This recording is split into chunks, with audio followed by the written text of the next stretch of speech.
সুপ্রিয় দর্শক, আসসালামু আলাইকুম। বাংলাদেশ টু মালয়েশিয়া পেজের পক্ষ থেকে আমি নাদিম আপনাদেরকে জানাচ্ছি অনেক অনেক শুভেচ্ছা এবং স্বাগতম। আজকে যে বিষয় নিয়ে কথা বলবো সেটা হচ্ছে যে কলিং। বর্তমানে এই কলিং নিয়ে অনেকে অনেক রকম কমেন্ট করতেছেন, অনেক কিছু জানতে চাইতেছেন, অনেকে আবার হোয়াটসঅ্যাপেও মেসেজ করতেছেন। আপনাদের এই তাড়াহুড়া এবং আপনাদের এই আগ্রহ দেখে ভাবলাম যে আপনাদের জন্য কিছু বাস্তব সত্য কিছু ইনফরমেশন শেয়ার করি। আর এই পুরো ভিডিও জুড়ে থাকছে সেই সব ইনফরমেশন। আশা করছি ভিডিওর শেষ পর্যন্ত আমার সাথেই থাকবে। প্রথমত আমরা সবাই জানি মালয়েশিয়ার কলিংয়ের জন্য বাংলাদেশকে যে শর্ত দেওয়া হয়েছে, বাংলাদেশ সব প্রত্যেকটা সোর্স কান্ট্রিকে এই 10টি শর্তের মধ্যে বাংলাদেশ প্রায় 5-7টি শর্ত মেনে নিয়েছে এবং 2-3টি শর্ত নিয়ে এখনও কনফিউশনে আছে এবং এগুলো নিয়ে কথাবার্তা তাদের ভিতর চলতেছে। এর ভিতরে সবচেয়ে বড় যে ইস্যুটা, যে শর্তটা, সেটা হচ্ছে যে কিছু সংখ্যক এজেন্সি শুধু এই কাজ করতে পারবে যাদের নাকি এই যোগ্যতা বা এই ক্রাইটেরিয়ার ভিতরে পড়ে। আর এটা যদি বাংলাদেশ শর্তটা মেনে নেয় তাহলে বিগত সময়ের মতো সেই মুষ্টি কয়েক এজেন্সি কাজ করবে যারা নাকি 5-6 লাখ 7 লাখের নিচে কোনো শ্রমিক মালয়েশিয়া পাঠাবে না। এবং আপনারা গত পিরিয়ডেও দেখেছেন যে অনেক অনেক কর্মী বাংলাদেশের এয়ারপোর্টে আটকে গিয়েছিল, আসতে পারেন। ঠিক এই পুনরাবৃত্তি বর্তমান বাংলাদেশ সরকারের যে প্রবাসী কল্যাণ মন্ত্রণালয় আছে এটি চাচ্ছে না যে পুরনো এই গল্পের পুনরাবৃত্তি হোক। এই জন্য এই শর্ত নিয়ে তাদের ভিতরে আলোচনা চলতেছে। আর এতে করে আমরা যারা নাকি মালয়েশিয়া আসার জন্য আগ্রহী, আপনারা যারা আপনাদের দেরি সহ্য হচ্ছে না, আপনাদের খুব তাড়াহুড়া মালয়েশিয়া আসতে, আপনারা কি জানেন মালয়েশিয়ায় আসার জন্য বাংলাদেশ থেকে কেন এত এত টাকা গুনতে হয় একজন কর্মীকে? এর প্রথম কারণ হচ্ছে যে বাংলাদেশের যে মালয়েশিয়া অবস্থিত কিছু মধ্যস্বত্বভোগী আছে যারা নাকি ইতিমধ্যে অ্যাপ্রুভাল কিনে রেখেছে চড়া দামে, সেই অ্যাপ্রুভালগুলো আরও চড়া দামে আমাদের বাংলাদেশিদের কাছে বিক্রি করার জন্য তারা অপেক্ষায় আছে। এখন যদি এই শর্ত মেনে নেয় তাহলে ঠিকই আগের মতো আপনাদের এত বেশি বেশি টাকা দিয়ে মালয়েশিয়া আসতে হবে। আর এই টাকাগুলো একজন শ্রমিক দিবে, দিয়ে মালয়েশিয়া আসবে, সে কতদিনে এই টাকা উঠাবে?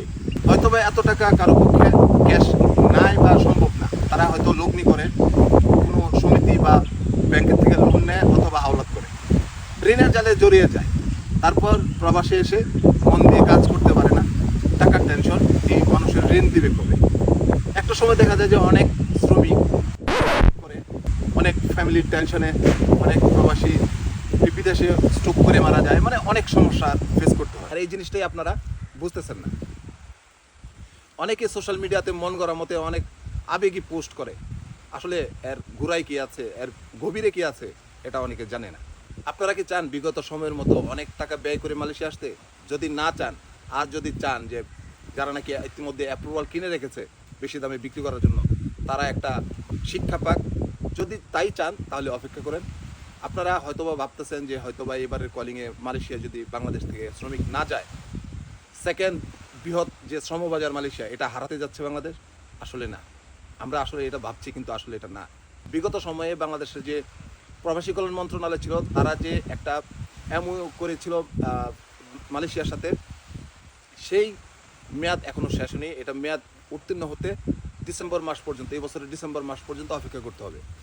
তার পরবর্তীতে বাংলাদেশের সাথে মালয়েশিয়ার যদি কোনো চুক্তি হয় সেখানে এই পুনরাবৃত্তি আর থাকবে না। বাংলাদেশ থেকে যে শ্রমিক আসবে এর জন্য মালয়েশিয়ার যে মালিকরা আছে তারা সব কস্ট পে করতে রাজি, কিন্তু আমরাই তাদেরকে লোভ দেখাই, তাদেরকে এই টাকা খরচ করতে অনুৎসাহিত করি। তাদেরকে আমরা বলি আপনারা কেন টাকা দিয়ে শ্রমিক আনবেন, আমরা উল্টা আপনাদেরকে টাকা দিব। এই জন্য বাংলাদেশ থেকে অল্প টাকায় শ্রমিক আসতে পারে না। নেপাল সহ অন্যান্য সোর্স কান্ট্রি থেকে ঠিকই অল্প টাকায় শ্রমিক আসে। আপনারা যদি ধৈর্য ধরে অপেক্ষা করেন, আপনারা যদি একটু বুঝতে চেষ্টা করেন, তাহলে বাংলাদেশের শ্রমবাজারের যে পুরাতন কালচার আছে সেখান থেকে আমরা বেরিয়ে আসতে পারবো। আশা করছি বুঝতে পারছেন। তারপরেও যদি আরও কোনো প্রশ্ন থাকে এই ভিডিওর নিচে কমেন্ট করতে পারেন। প্রবাস বিষয়ে সকল তথ্যের জন্য বাংলাদেশ টু মালয়েশিয়া পেজ প্রবাসীদের কথা বলে। সবাই সাথে থাকবেন। আসসালামু আলাইকুম, আল্লাহ হাফিজ।